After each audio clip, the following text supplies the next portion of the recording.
ದರ್ಶನಕ್ಕೆ ತೆರಳುತ್ತಿದ್ದಾಗ ಭೀಕರ ಅಪಘಾತ. ಕೊಟ್ಟಿಗೆಹಾರದಲ್ಲಿ ಲಾರಿಗೆ ಕಾರು ಡಿಕ್ಕಿ, 3 ಸ್ಥಳದಲ್ಲೇ ದುರ್ಮರಣ. ಇಬ್ಬರಿಗೆ ಗಂಭೀರ ಗಾಯ, ಕಾರು ಸಂಪೂರ್ಣ ನಜ್ಜುಗುಜ್ಜು.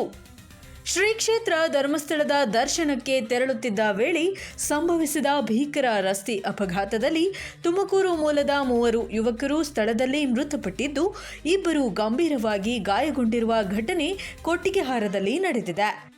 ವೆಲ್ಪುರಂ ಮಂಗಳೂರು ರಾಷ್ಟ್ರೀಯ ಹೆದ್ದಾರಿಯ ಕೊಟ್ಟಿಗೆಹಾರ ಪೆಟ್ರೋಲ್ ಬಂಕ್ ಸಮೀಪ ಶನಿವಾರ ಮುಂಜಾನೆ ಈ ದುರ್ಘಟನೆ ಸಂಭವಿಸಿದೆ. ತುಮಕೂರು ಜಿಲ್ಲೆಯ ಗುಬ್ಬಿ ತಾಲೂಕಿನ ಹಳೀಲ್ಗದ್ದೆ ಗ್ರಾಮದ ನಿವಾಸಿಗಳಾದ ಜ್ಞಾನೇಶ್, ಮೋಹನ್ ಹಾಗೂ ಗುರುಕಿರಣ್ ಮೃತಪಟ್ಟ ದುರದೃಷ್ಟಕರ ಯುವಕರು. ಇದೇ ಕಾರಿನಲ್ಲಿದ್ದ ಪ್ರೇಮ್ ಹಾಗೂ ಹೃತಿಕ್ ಗಂಭೀರವಾಗಿ ಗಾಯಗೊಂಡಿದ್ದು, ಅವರನ್ನು ಸ್ಥಳೀಯ ಆಸ್ಪತ್ರೆಗೆ ದಾಖಲಿಸಿ ಚಿಕಿತ್ಸೆ ನೀಡಲಾಗುತ್ತಿದೆ. ಮೃತರು ಹಾಗೂ ಗಾಯಾಳುಗಳು ತುಮಕೂರಿನಿಂದ ಶ್ರೀ ಕ್ಷೇತ್ರ ಧರ್ಮಸ್ಥಳದ ದರ್ಶನಕ್ಕಾಗಿ ಕಾರಿನಲ್ಲಿ ಪ್ರಯಾಣಿಸುತ್ತಿದ್ದರು.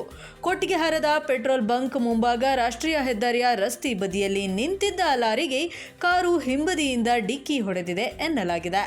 ಡಿಕ್ಕಿಯ ರಭಸಕ್ಕೆ ಕಾರು ಸಂಪೂರ್ಣ ನಜ್ಜುಗುಜ್ಜಾಗಿದ್ದು, ಕಾರಿನಲ್ಲಿದ್ದ 3 ಸ್ಥಳದಲ್ಲಿ ಮೃತಪಟ್ಟಿದ್ದಾರೆ. ಅಪಘಾತದ ಸದ್ದು ಕೇಳಿ ಸ್ಥಳೀಯರು ಸ್ಥಳಕ್ಕೆ ಧಾವಿಸಿ ಕಾರಿನಲ್ಲಿ ಸಿಲುಕಿದ್ದ ಗಾಯಾಳುಗಳನ್ನು ಹೊರತೆಗೆದು ಆಸ್ಪತ್ರೆಗೆ ಸಾಗಿಸಲು ನೆರವಾಗಿದ್ದಾರೆ. ಘಟನಾ ಸ್ಥಳಕ್ಕೆ ಪೊಲೀಸರು ಭೇಟಿ ನೀಡಿ ಪರಿಶೀಲನೆ ನಡೆಸಿದ್ದು, ಪ್ರಕರಣ ದಾಖಲಿಸಿಕೊಂಡು ಮುಂದಿನ ತನಿಖೆ ಕೈಗೊಂಡಿದ್ದಾರೆ. ನೋಡ್ತಾ ಇರಿ public 18 Kannada news desk, Mudigere.